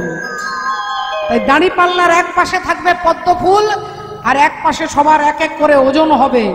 যে পদ্মফুলের থেকে হালকা হবে তিনি হবেন ব্রহ্মাণ্ডের সর্বশ্রেষ্ঠ কৃষ্ণ ভক্ত, সর্বশ্রেষ্ঠ কৃষ্ণ ভক্ত। রাধে রাধে। ও বাবা, তাই পদ্মফুলটা দাঁড়িপাল্লার এক পাশে রেখেছে। এবার দেবতাদের মধ্যে প্রথমে তিনি আসছেন যিনি 24 ঘন্টা পদ্মফুলে বসে থাকে। কি নাম মায়েরা বলতে পারবেন? একজন এমন দেবতা যিনি 24 ঘন্টা পদ্মফুলে বসে থাকে, সৃষ্টিকর্তা ব্রহ্মা। হ্যাঁ ঠিক বলেছি। তাহলে ব্রহ্মাজি মনে মনে ভাবছে যে আমি পদ্মফুলের থেকে হালকা, তাই আমি পদ্মফুলে বসে থাকতে পারি। এখন সেই অহংকারে মত্ত হয়ে আজি শ্রীহরি বলি ছুটিতে লাগিল, শ্রীহরি বলি ছুটিতে লাগিল, শ্রীহরি বলি ছুটিতে লাগিল। আর দাড়ি পাল্লাই এসে ব্রহ্মায় আসিয়া বসিল, দাড়ি পাল্লাই এসে ব্রহ্মা আসিয়া দাঁড়ালো, দাড়ি পাল্লাই এসে ব্রহ্মা আসিয়া দাঁড়ালো। আর যেই ব্রহ্মা বসেছেন অমনি ভারী হয়ে গেছে। বললেন, প্রভু আমি তো পদ্মফুলেই বসে থাকি, আজকে ভারী হলাম কেন? ভগবান বললেন যে পদ্মে তুমি বসে থাকো ওটা জ্ঞানের পদ্ম, আর আজকে যে পদ্মের সঙ্গে তোমার ওজন হচ্ছে এটা হচ্ছে ভক্তির পদ্ম। তুমি জ্ঞানী হতে পারো কিন্তু তুমি সর্বশ্রেষ্ঠ ভক্ত নও। তোমার মধ্যে কাম আছে তাই তুমি ভারী হয়ে গেছো। যার মধ্যে কাম, ক্রোধ, লোভ, মোহ, মদ, মাৎসর্য এই ষড় রিপু থাকবে না, তিনি এই পদ্ম ফুলের থেকে হালকা হবে। তোমার মধ্যে কাম আছে। ব্রহ্মাজি নেমে গিয়ে পিছনে গিয়ে দাঁড়িয়েছে, হেরে গেছে। এবার তিনি যখন নেমে গেছে তখন আসছেন বাবা ভোলেনাথ, আর ভোলেনাথ এসে যেই বসেছেন তিনিও ভারী হয়ে গেছেন। বলো প্রভু আমি কেন ভারী হলাম? বলে তোমার মধ্যে ক্রোধ আছে, সামান্য একটু ক্রোধ আছে তাই তুমি ভারী হয়ে গেছে। অমনি বাবা ভোলেনাথ তো পেছনে দাঁড়িয়েছেন। এক এক দেবতা আসছে, কারোর কাম তো, কারোর ক্রোধ তো, কারোর লোভ তো, কারোর মোহ, সব ভারী হয়ে যাচ্ছে, সব পেছনে দাঁড়াচ্ছে। এখন সবাই যখন হেরে গিয়ে পেছনে দাঁড়াচ্ছে তখন দেবরাজ ইন্দ্র মনে মনে চিন্তা করছে যে আমি একটা কিছু করে দেখাবো। হ্যাঁ, আমি একটা কিছু করে দেখাবো। ইন্দ্র যেই বসতে যাবে, নারদ মুনি কানে কানে বলছে আপনি যাবেন না, আপনার রেপুটেশন বাজারে খারাপ আছে, আপনি গুরুপত্নী অহল্যার সতীত্ব নাশ করেছেন। ইন্দ্র গিয়ে পেছনে দাঁড়িয়ে গেছে। ইন্দ্র যখন হেরে গেছে তখন চাঁদ মামা ভাবছে আমি একটা কিছু করে দেখাবো। আর চন্দ্র দেবতা যেই ছুটে আসছে, নারদ মুনি বললেন আরে আপনার রেপুটেশন তো ওনার থেকেও ডেঞ্জারাস, আপনি তো গুরুপত্নীর তারাকে হরণ করেছেন। এখন চন্দ্র দেবতা পিছনে দাঁড়িয়েছে। সব দেবতারা যখন হেরে যাচ্ছে তখন ঋষিদের মধ্যে যিনি প্রধান তিনি হচ্ছেন দুর্বাসা ঋষি।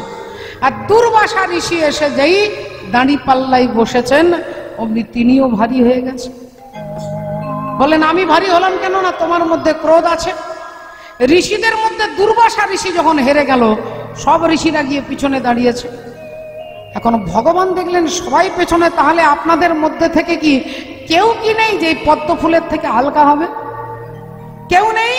আমি ওই ভিড়ের মধ্যে থেকে একজন হাত তুলে বলে উঠলেন আমি আছি, আমি আছি। সবাই পিছন ফিরে তাকিয়েছেন, কে আছে না দেখছেন প্রেমময়ী রাধারানী হাতটা তুলেছে। রাধারানী হাতটা তুলেছেন, আমি আছি। তাহলে এসো রাধে, আজকে দাঁড়ি পাল্লাই এসে তুমি প্রমাণ করে দাও যে তুমি ওই পদ্ম ফুলের থেকে হালকা। তোমার মধ্যে কাম নেই, ক্রোধ নেই, লোভ নেই, মোহ নেই, মদ নেই, মাৎসর্য নেই। এটা তুমি প্রমাণ করে দাও দাঁড়ি পাল্লাই এসে। রাধারানী বললেন আমি একা যাবো না, সঙ্গে 8 জন সখী যাবে, আমার সঙ্গে 8 জন সখী যাবে। আর যেই বলেছে 8 জন সখী, রাধারানীকে নিয়ে 9 জন। 9 জন দাঁড়ি পাল্লার এক পাশে থাকবে আর এক পাশে একটা পদ্ম ফুল থাকবে।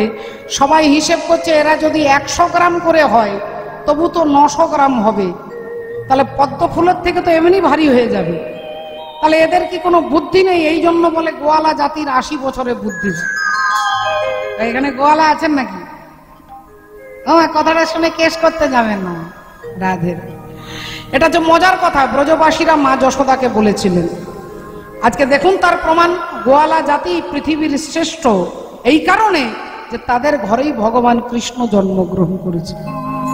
তা রাধারানী বললেন আমার 8 জন সখী যাবো, আমরা 9 জন, যদি হয় সুজন তো তেঁতুল পাতায় 9 জন। বলে তাহলে এসো। অমনি রাধারানী যাচ্ছেন সখীদেরকে সঙ্গে নিয়ে।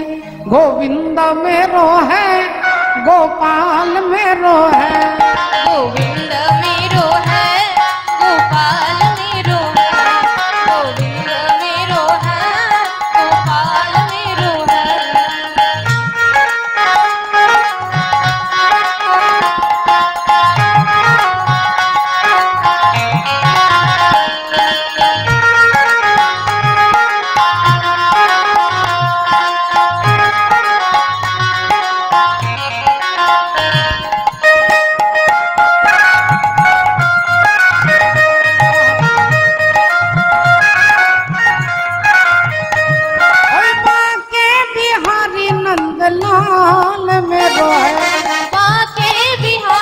नंदलाल मेरो है, बाके बिहारी नंदलाल मेरो है, गोविंद मेरो है, गोपाल मेरो है, गोविंद मेरो है, गोपाल मेरो है, गोविंद मेरो है, गोपाल मेरो है।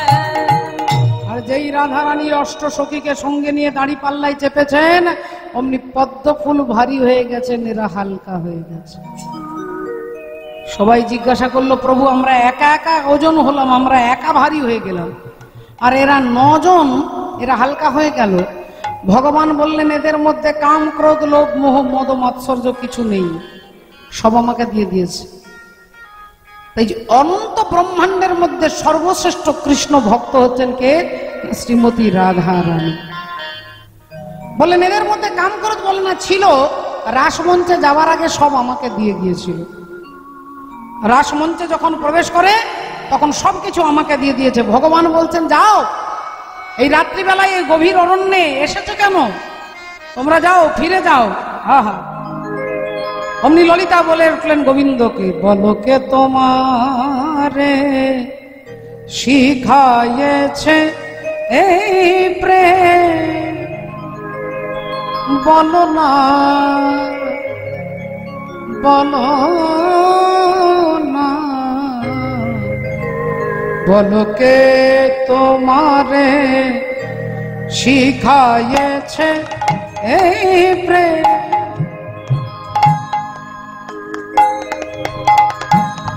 বলো না, বলো না, বলো না, বলো না, বলো না, বলো না, বলো না, বলো না, বলো না।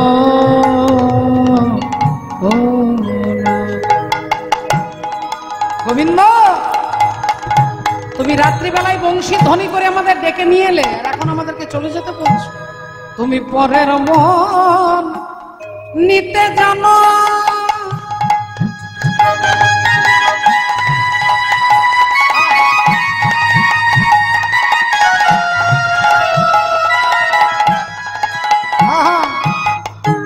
মন দিতে নাহি,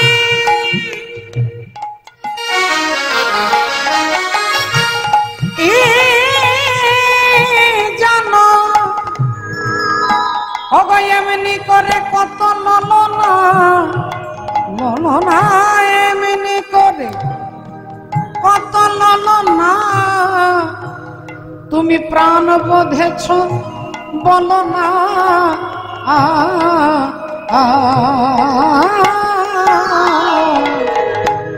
কে তোমারে শিখাইয়েছে এই প্রেম, বলো কে শিখাইয়েছে, বলো না, কে শিখাইয়েছে, বলো না, বলো না, বলো না,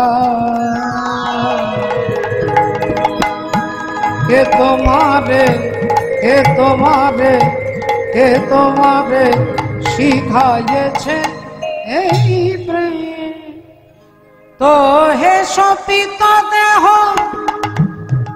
তোমার সপাব, তো হে ছড়িব না ও কাহা যাব, তোমার ওই চরণে সব সপেছি, ওই চরণে সব সপেছি, ওই চরণে সব সপেছি, আমাদের বলতে কিছু রাখি না গো, ওই চরণে সব সপেছি, বলতে কিছু না রাখিব, ওই চরণে সব সপেছি। এতহ কহল যব ব্রজ যুবতী মেলো, শুনি নন্দ নন্দন হরষিত ভেল, কবি পরসাদ তরি করো এ বিলাস, আনন্দে নিরক্ষয়ে গোবিন্দ দাস। বলো তোমরা কি চাও? তাহলে রাসমঞ্চে বাঁকা শ্যাম তোমাকে নাচতে হবে, শ্যাম তোমাকে নাচতে হবে, শ্যাম তোমাকে নাচতে হবে, শ্যাম তোমাকে নাচতে হবে, রেগে ধাঝে না খেটা ঠগুড়গুড় না ঝিনি ঝা, রেগে ধাঝে না খেটা ঠগুড়গুড় না ঝিনি ঝা, বাজে ঠগুড়গুড় না ঝিনি ঝা, থাইয়া ঠগুড় না ঝিনি ঝা, বাজে ঠগুড় না ঝিনি, ঠগুড় না ঝিনি, ঠগুড় না ঝিনি ঝা, বাজে থগুরু নাগঝিরি থগুরু নাগঝিরি থগুরু নাগঝিরি যা। না না না না না না, এভাবে নয়। তোমার না নড়িবে গন্ড মুন্ড নুপুরের কণায়, না নড়িবে গন্ড মুন্ড নুপুরের কণায়, না নড়িবে গন্ড মুন্ড নুপুরের কণায়। আর না নড়িবে বনমালা বুঝিব বড়ায়, না নড়িবে বনমালা বুঝিলে বড়ায়, না নড়িবে বনমালা বুঝিবে বড়ায়। না নড়িবে ক্ষুদ্র ঘণ্টি শ্রবণের কুণ্ডা, না নড়িবে ক্ষুদ্র ঘণ্টি শোভনের গোনা, আবার না নড়িবে নাসার মতি নয়নের পল। না নড়িবে নসরমতি নয়নের গোনা। আহা, এগুলো কিছুই হবে না। বললেন তাহলে তো আমি সারা জীবন গরু চড়াই, গরু তাড়ানো রাখাল আমি, এত কঠিন শর্তে নাচতে বললে কি আমি পারবো? তার জন্য তো শিখতে হবে, আর শিখতে গেলে আগে রাধারানীর কাছেই শিখতে হবে। তাই রাই, আজকে তুমি নৃত্য করবে, আমি দেখব, আমি শিখে তারপরে নৃত্য করব। তা বললেন আমাদের রাধারানী যদি জিতে যায় কি দেবে? ভগবান বললেন জিনিলে তোমায় দেব মোহন মুরলী, নিলে তোমায় দেব মোহন মুরলী, জিনিলে তোমায় দেব মোহন মুরলী, নিলে তোমায় দেব মোহন মুরলী। আর হারিলে কাড়িয়া নেব বেসর কাছে, আরে কালিয়া নেব বেসর বাঁশুরি, আরে কালিয়া নেব বেসর বাঁশুরি। রাধে। বলেন বেশ, ঠিক আছে। তাহলে ভক্তমন্ডলী ভক্তিমতী মায়েরা আপনারা জানেন, দেখুন আপনারা শুনলেন প্রবাস যজ্ঞ থেকে এলো কোথায় না যোগমায়া শরীহরি রচি বৃন্দাবনপুরী। এরা কেন 9 জন হালকা হয়ে গেল? কারণ এরা রাসমঞ্চে সব ভগবানকে দিয়ে এসেছেন। আমাদের কাম তুমি নাও, ক্রোধ তুমি নাও, লোভ তুমি নাও, যা কিছু সব ভগবানকে দিয়েছে। তাহলে আমাদের দেহে কাম থাকবে না? বলে কাম থাকবে। কাম কৃষ্ণ কর্মার্পণে, ক্রোধ ভক্ত দেশী জনে, লোভ থাকবে হরি কথা শ্রবণে। ইন্দ্রিয়গুলোর মুখগুলোকে শুধু ঘুরিয়ে ভগবানের দিকে করে দিতে হবে। ধর্মের জন্য, ধর্মকে রক্ষা করবার জন্য ক্রোধ থাকবে। হরি বল, হরে কৃষ্ণ, জয় রাধে। শ্রদ্ধেয় ভক্তমন্ডলী ভক্তিমতী মায়েরা, আসুন আজকে রাধারানী নৃত্য করলেন গোবিন্দ, এবার রাধা গোবিন্দ যুগলে নৃত্য করছেন। রাসমঞ্চে রাস লীলার প্রধান কারণ হচ্ছে কামকে দমন করা আর ভক্তের মনোবাঞ্ছা পূর্ণ করা। তাই আজকে রাধা গোবিন্দ যুগলে যত গোপী তত কৃষ্ণ হয়ে নাচ নৃত্য করছেন। হরি বল, হরে কৃষ্ণ, জয় নিতাই, জয় রাধে। শ্রদ্ধেয় বাবা ঠাকুর, আসুন। আমি এর আগেও আমি বলেছি, আমি এখানে এটা নিয়ে মনে হয় 5 বার আমার আসা হবে। মাঝখানে অনেকগুলো বছর করোনার আগে এসেছি, তাই আপনাদের এই বাসরটা আমার খুবই চেনা। মায়েরাও আমাকে চেনেন অনেকে। একবার অনুধ্বনি হবে সবাই মিলে, নিতাই গৌর সীতানাথ প্রেমানন্দে। হরি বল। আপনাদের গ্রামে এই যে ছোট্ট মেয়েটাকে দেখছেন, রাধারানী বৈরাগ্য, এখন দাস, আমার কাছে কীর্তন শিখতে যায় পূর্ব মেদিনীপুরে, মেদিনীপুর, সেখানে গান শিখতে, কীর্তন শিখবার খুব আগ্রহ। আপনারা আশীর্বাদ করুন, আপনাদের দেশের, আপনাদের গ্রামের মেয়ে, এখানে তার মামা বাড়ি, তিনি যেন বড় হয়ে ভক্তদের আনন্দ দিতে পারেন। আপনারা সেই আশীর্বাদ করবেন। জয় নিতাই, জয় রাধে। আজকে যত গোপী তত কৃষ্ণ হয়ে নৃত্য করছে।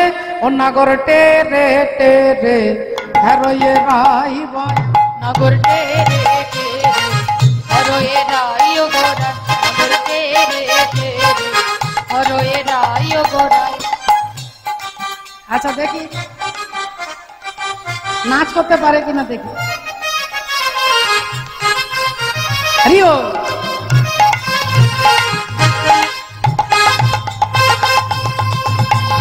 যুথে যুথে গোপী লইয়া যশোদানন্দন, যুথে যুথে গোপী লইয়া যশোদানন্দন, যুথে যুথে গোপী লইয়া যশোদানন্দন।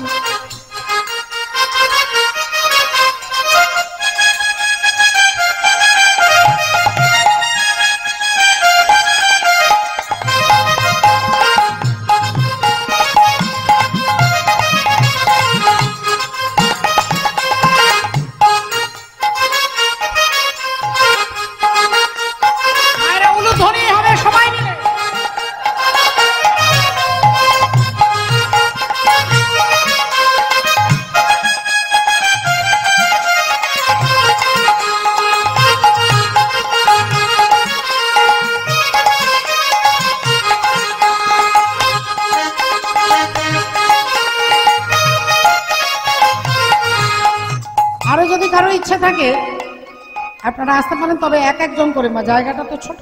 হ্যাঁ, এবার কি বলছে? হস্তক বন্ধনে গোপী করিয়া মন, হস্তক বন্ধনে গোপী করিয়া মন, হস্তক বন্ধনে গোপী করিয়া মন, হস্তক বন্ধনে গোপী করিয়া মন।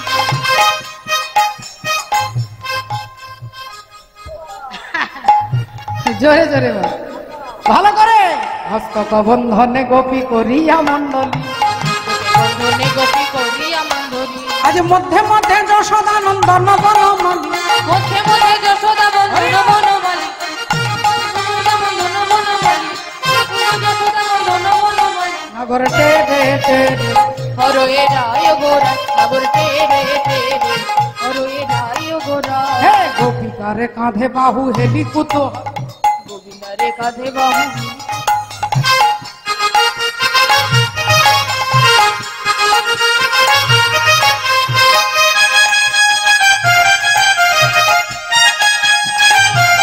নগর টে রে টে রে, হরয়ে রাই বয়ান, নগর টেরে টেরে, হরয়ে রায় গোরা, নগর টেরে টেরে, হরয়ে রায় গোরা।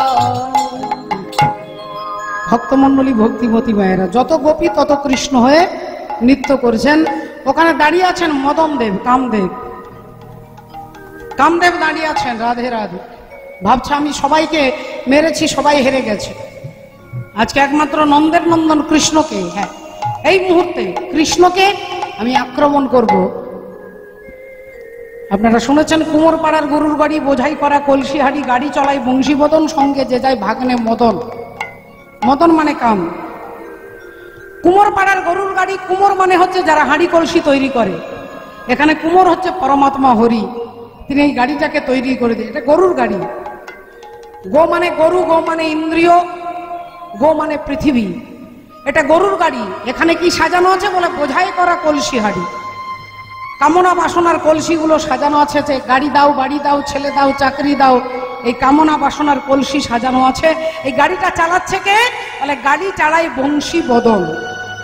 বলে কে বংশীবদন? বলে সেই তো হলো বংশীবদন, সেই তো হলো বংশীবদন, সেই তো হলো বংশীবদন, সেই তো হলো বংশীবদন। সঙ্গে যে যায় ভাগ্নে মদন, সেই তো হলো বংশীবদন, সঙ্গে যে যাই ভাগ্নে মদন, সেই তো হলো বংশীবদন, সঙ্গে যে যাই ভাগ্নে মদন, সেই তো হলো বংশীবদন। হাট বসেছে শুক্রবারে। এই দেহ হাটটা জন্ম, পিতার দেহে আছে শুক্র, মায়ের দেহে আছে শনি। লক্ষ্য করে দেখুন, আজকে সেই মদন কামদেব সবাইকে হারিয়েছে। ইন্দ্র, চন্দ্র, বরুণ আদি সবাইকে হারাতে হারাতে অহংকার এত বেড়ে গেছে, ভাবছে আমি কৃষ্ণকে আক্রমণ করব। আর অমনি রাধারানী যেই মদনের দিকে তাকিয়েছে, অমনি মদনের হাত থেকে ধনুর্বাণ খসে পড়েছে। মদন এসে গোবিন্দের চরণে আছাড় খেয়ে পড়েছেন। এই ভগবানের চরণের তলায় ধনুকের চিহ্ন আছে, দেখবেন, কাম ধনুক, কামদেবের ধনুক। মদনকে পরাজিত করে পাঠিয়ে দিলেন। আজকে রাসমঞ্চে যত গোপী তত কৃষ্ণ হয়ে নৃত্য করলেন, ভক্তের মনোবাঞ্ছা পূর্ণ করলেন। রাধা গোবিন্দ যুগলে দাঁড়ালেন। সখীগণ দেখলেন সারা রাত্রি হরিবোল রাধে রাধে নৃত্য করেছেন। তাহলে এবার রাধা গোবিন্দকে বিশ্রাম দেব। আগামীকাল সকালবেলায়, সকাল 8:30টায় আবার আপনাদের চরণ প্রান্তে এসে দাঁড়াবো, দেখা হবে। আজকে রাধা গোবিন্দকে অগরাস জাগরণে নিকুঞ্জ ভবনে আলুয়া অলস ভরে, অগ সুতল কিশোরী আপনা পাশরী, অগ পরাণ নাথের কোলে, পরাণ নাথের কোলে, সখী হেরো দেখো শিয়ামা, অগ নিধি যায় ধনী ও চাঁদ বদনী, নিবিদায় হনি ও চাঁদ বদনী, শ্যাময়ঙ্গে দি যায় শ্যামঙ্গে বিনে যায়।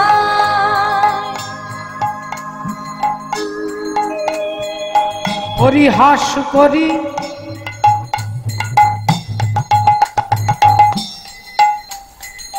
নিতে চাই হরি, সাহস না হয় মনে, অগধীর করিব না করি হরল, ধীর করিব হন করি হরণ। ওগো দেখো জগন্নাথে ভনে, দাস জগন্নাথে ভনে।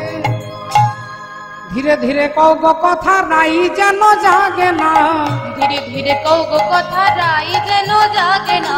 ওগো রাই যেন জাগে না গো, শ্যাম যেন জাগে না। রাই যেন জাগে না গো, শ্যাম যেন জাগে না।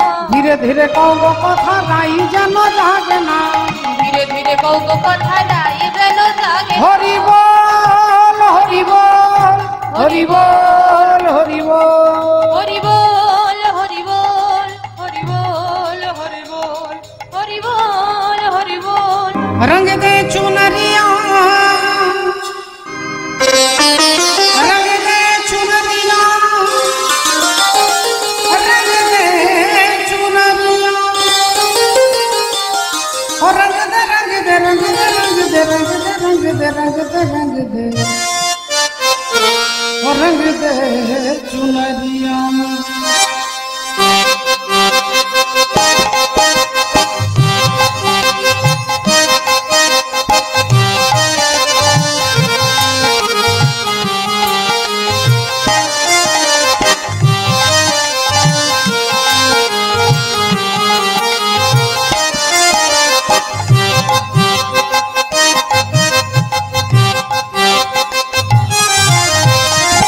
रंग दे चुनरिया, ओ रंग दे चुनरिया, ओ रंग दे चुनरिया, ओ रंग दे चुनरिया।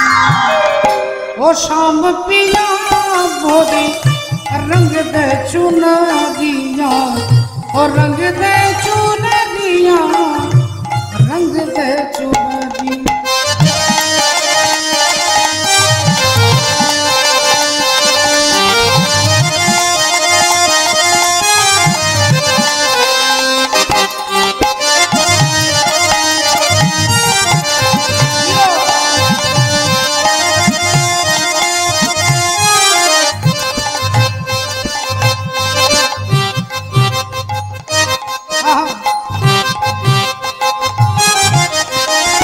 बिना रंगाए मैं तो घर नहीं जाऊंगी,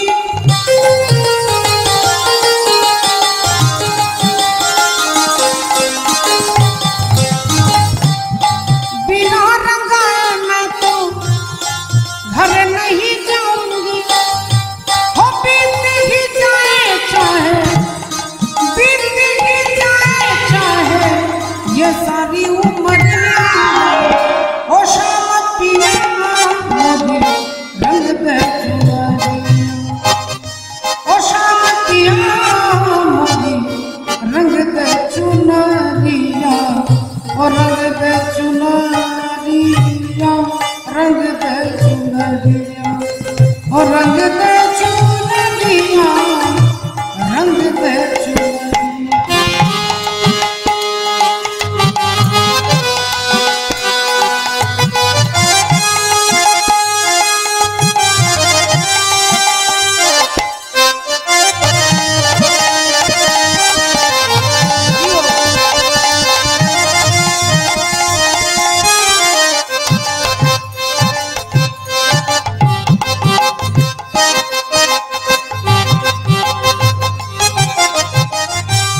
जल से पतला कौन है, कौन भूमि से भारी, और कौन अगन से तेज है, कौन कहा जल से कारी। জলের থেকে পাতলা কি, মাটির থেকে ভারী কি, আগুনের থেকে তাপ কি, আর কাজলের থেকে কালো কি? উত্তর দিচ্ছেন মীরাবাই। জল সে পতলা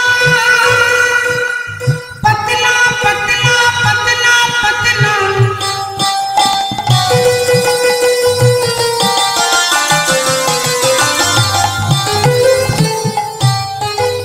जल से पतला ज्ञान है, और पाप भूमि से भारी, क्रोध अगन से तेज है, और कलंक काजल से काजी।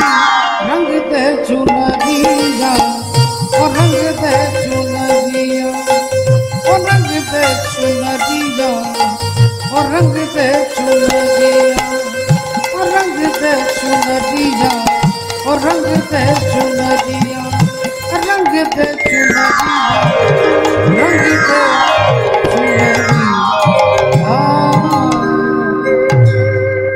श्री गुरु निताई गौर सीतानाथ प्रेमानंदे हरि हरि बोल। जय निताई जय राधे। आज के मधुमयी श्री वृंदावने प्रेममयी राधा रानी कृष्ण बिरहे बिरहिनी तिनी। आरे मोर गोरा द्विजमणि ओगो हानाथ बोली लोटाय धरुनी। श्रीकृष्ण चैतन्य भगवान যিনি আপামর জীবকে করুণা করবার জন্য আজ থেকে 539 বছর পূর্বে শ্রীধাম নবদ্বীপের মাঝে অবতীর্ণ হলেন। সচী মায়ের কোলে জগতের জীবের চৈতন্য সত্তাকে জাগ্রত করবার জন্য চৈতন্য ভগবান আসে। এই বৈষ্ণব পদকর্তা কলম দিলেন, আরে মোর গোরা দ্বিজমণি হানাথ বলি লোটায় ধরুন। আজকে চৈতন্য ভগবান বসে আছে নীলাচলে, কাশী মিশ্রের বাড়ি গম্ভীরায়। আজি চারি পানে চাহে গোরা,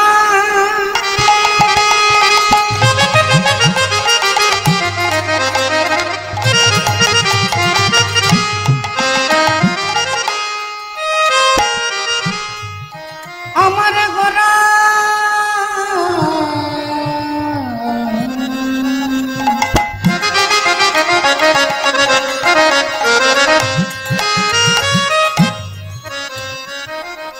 গোরাই আমার বইয়ার কারণ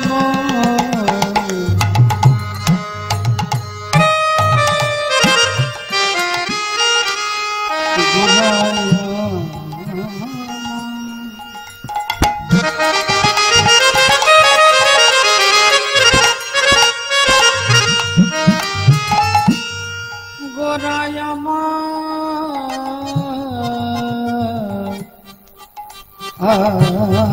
আর কারণ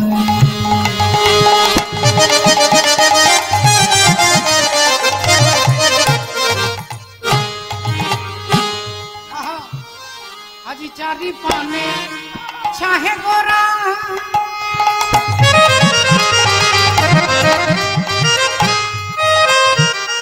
অগো স্বরূপে ধরিয়া চারি পানে চাহে গোরা,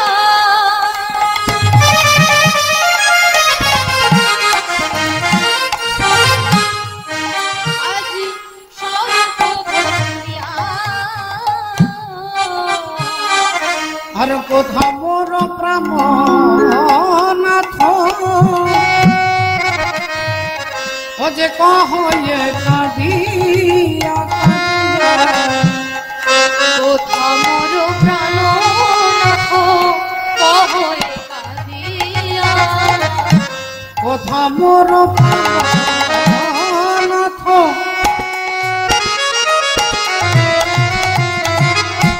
কহয়ে কাঁদিয়া কাঁদিয়া। মোর প্রাণনাথ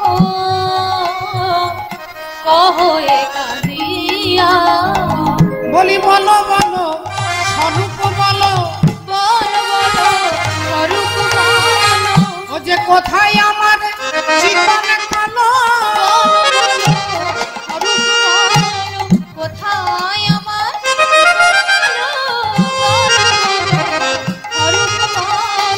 বলি কোথায় আমার জীবন কালো, আমি কোথায় গেলে দেখতে পাবো, কোথায় আমার জীবন কালো, কোথায় গেলে দেখতে পাবো, কোথায় আমার জীবন কালো, কোথায় গেলে দেখতে পাবো, কোথায় আমার জীবন কালো,